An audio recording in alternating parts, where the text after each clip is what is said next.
इसलिए जिंदाबाद का नारा लगा देना। उलमाए देवबंद, उलमाए देवबंद, उलमाए देवबंद।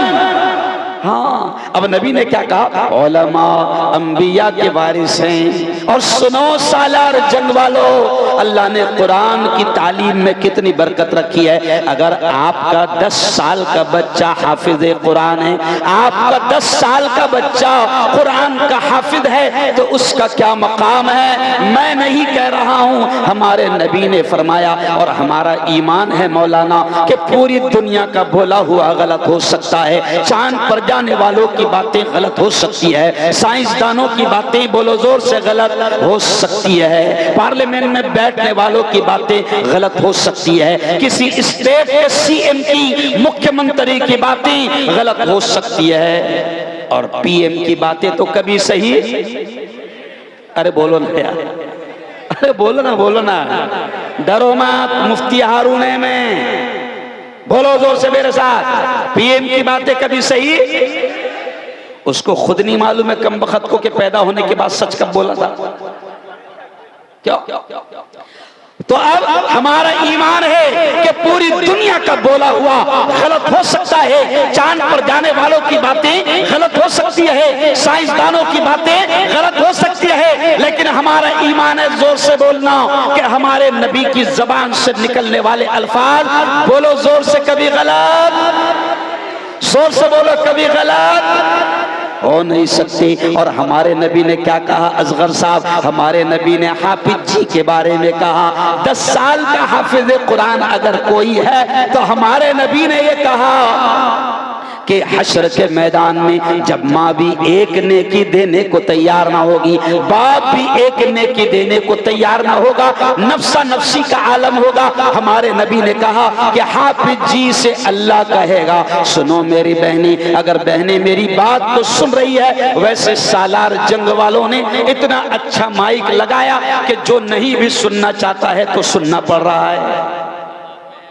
और बड़ी तादाद में मेरी बहनें हैं, बड़ी तादाद में, ओ मेरी बेटियों, ओ मेरी बहनों, ओ खवातीन इस्लाम, सुनो, अगर आपका कोई बच्चा हाफिज कुरान है, कुरान का हाफिज है, तो हश्र के मैदान में उसका क्या मकाम होगा जब माँ भी एक नेकी देने को तैयार ना होगी, बाप भी एक नेकी देने को तैयार ना होगा।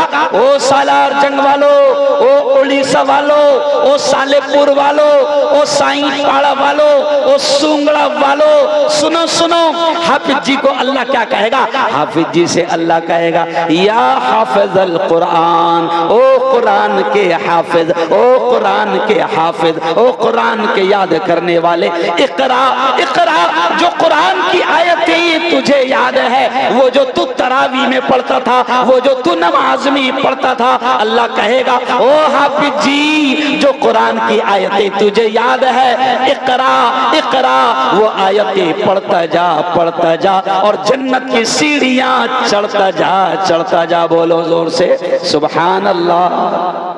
हाफिज जी से अल्लाह कहेगा। मौलाना असगर साहब, मैं जानबूझकर हजरत, मैं उम्मत को बताना चाह रहा हूं कि एक 10 साल के हाफिज कुरान का हमारे क्या मकाम है। मैं एक मुफ्ती भी हूँ, मैं आलिम भी हूँ, मैं इमाम भी हूँ, मैं खुद मुफ्ती हारून नदवी एक पत्रकार हूँ, मीडिया के चैनल का, पेपर का मालिक हूँ, मैं महाराष्ट्र का पॉलिटिकल लीडर हूँ, लेकिन अल्लाह की कसम खाकर कहता हूँ कि मैं 10 साल के हाफिज कुरान की जूतियों की धूल का मुकाबला नहीं कर सकता। वो मकाम है कि हाफिज जी से अल्लाह कहेगा, ओ हाफिज जी, जो आयतें तुझे याद है पढ़ता जा, और जन्नत की सीढ़ियां, जोर से बोलो, चढ़ता जा। ये मकाम अल्लाह हाफिज जी को देगा, डॉक्टर साहब को नहीं मिलेगा। डॉक्टर साहब से अल्लाह ये नहीं कहेगा, ओ डॉक्टर साहब इंजेक्शन देता जा, जन्नत की सीढ़ियां। अरे बोलो ना ओ भाई साईं पाड़ा वालों, अल्लाह डॉक्टर से भी कहेगा कि ओ डॉक्टर साहब इंजेक्शन देता जा, जन्नत की सीढ़ियां। क्यों? अल्लाह वकील साहब से नहीं कहेगा, ओ वकील साहब झूठ बोलता जा, जहन्नम के आला दर्जे। अरे बोलो, ओ मेरे यारो, ये मैंने बात शुरू करते ही कह दिया कि ये जो स्टेज पर कुछ हुफ्फाज हाफिज बैठे हैं ना, ये आलिम बैठे हैं, मौलाना, दुनिया भले ही इनकी कदर ना जानती हो, दुनिया नहीं जानती। दुनिया वालों को क्या लगता है, सुनो, हाफिज जी 5000 वाला, अरे बोलो हाफिज जी कितने वाला, अरे बोलो 5000 वाला, इमाम साहब 5000 वाले। दुनिया इनके मकाम को नहीं जानती। मैं मेडिकल कॉलेज में प्रोफेसर हूं, मैं डॉक्टरों को पढ़ाता हूं हजरत।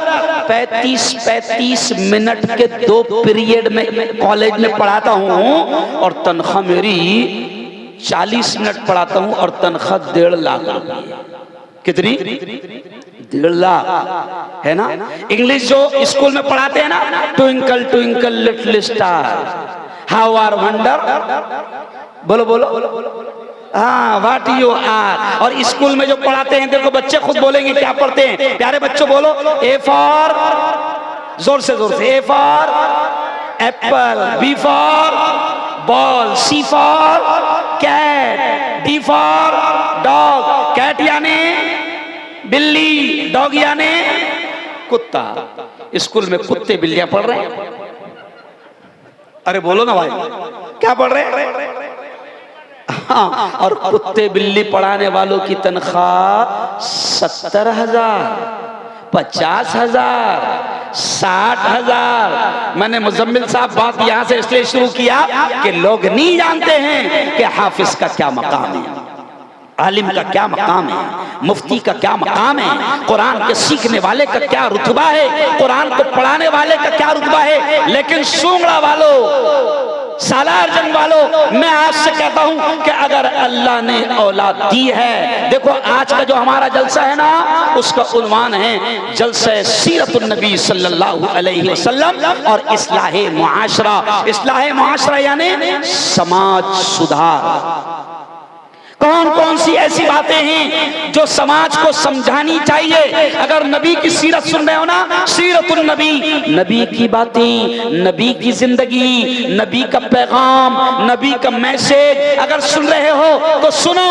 प्यारे नबी पर, यहां से बात मैं अपने बयान की अब शुरू कर रहा हूं कि प्यारे नबी पर देखो, हाथ उठाकर बताओ, दोनों हाथ उठाकर, तमाम लोग नबी से प्यार करते हैं ना? माशा अल्लाह, माशा अल्लाह। अगर कोई नबी की शान में थोड़ी सी भी गुस्ताखी कर ले तो बर्दाश्त होता क्या? अरे बोलो, नहीं होता और होना भी नहीं चाहिए। लेकिन अब अगर उस नबी से इतनी मोहब्बत है कि उस नबी के लिए जान देने को तैयार हो, अगर उससे इतनी मोहब्बत है तो सुनो सुनो सुनो, उस नबी पर सबसे पहली आयत अगर कोई उतरी, अगर कुरान की सबसे पहली आयत आसमानों से अल्लाह ने कोई ऑर्डर उतारा तो सुंगड़ा वालों, सालार जंग वालों, कुरान का पहला हुक्म क्या था मालूम? इक़रा बिस्मि रब्बिकल्लज़ी खलक़। अल्लाह ने पहला हुक्म दिया कि पढ़, यानी आपको मुझे सबसे पहले ऑर्डर आसमानों से क्या आया? इक़रा बिस्मि रब्बिकल्लज़ी खलक़, पढ़ उस रब के नाम से जिस रब ने तुझको पैदा किया। तो सबसे पहला ऑर्डर नमाज का नहीं आया, सबसे पहला हुक्म ज़कात का नहीं आया, सबसे पहला हुक्म हज का नहीं आया, सबसे पहला हुक्म सदका खैरात का नहीं आया। सुंगड़ा वालों, उड़ीसा वालों, सबसे पहले अगर आसमानों से कोई हुक्म आया तो वो था इक़रा, और इक़रा के माने होते हैं पढ़ो। तो मैं कहता हूँ मौलाना असगर साहब कि जब नबी से इतना प्यार है कि उनके लिए जान देने को तैयार, कुरान से भी इतना प्यार है कि कुरान को अगर कोई फाड़ दे, कुरान की कोई बेइज्जती कर दे तो मुसलमान जान देने को भी तैयार हो जाता है, जान लेने को भी तैयार हो जाता है। कुरान से इतना प्यार है तो मैं कहता हूँ कि जब कुरान से मुसलमानों इतना प्यार है तो कुरान का पहला हुक्म है पढ़ो। तो पढ़ते क्यों नहीं? क्यों भाई? मौलाना कुरान का पहला हुक्म है इक़रा, पढ़। कुरान का पहला ऑर्डर है पढ़। हालांकि नमाज बहुत बड़ी इबादत है, लेकिन नमाज का हुक्म पहले नहीं आया। अभी आपने रोजा रखा ना, 5 दिन पहले आपने रोजे रखे 1 महीने के। रोजा कितना प्यारा अमल है। सुनो सुनो सुनो, रोजे के बारे में नबी ने क्या कहा कि अल्लाह को रोजा इतना पसंद है, जब कोई बंदा उसके लिए भूखा रहता है, जब कोई बंदी उसके लिए प्यासी रहती है, तो अल्लाह को वो अदाएं इतनी पसंद आती है कि अल्लाह ने नबी से कहलवाया, ऐ मोहम्मद कह दो रोजे का बदला मैं खुद हूं। अल्लाह कहता है रोजे का बदला, बोलो बोलो, मैं खुद हूं। इतना बड़ा अमल है, इतनी प्यारी इबादत है रोजा।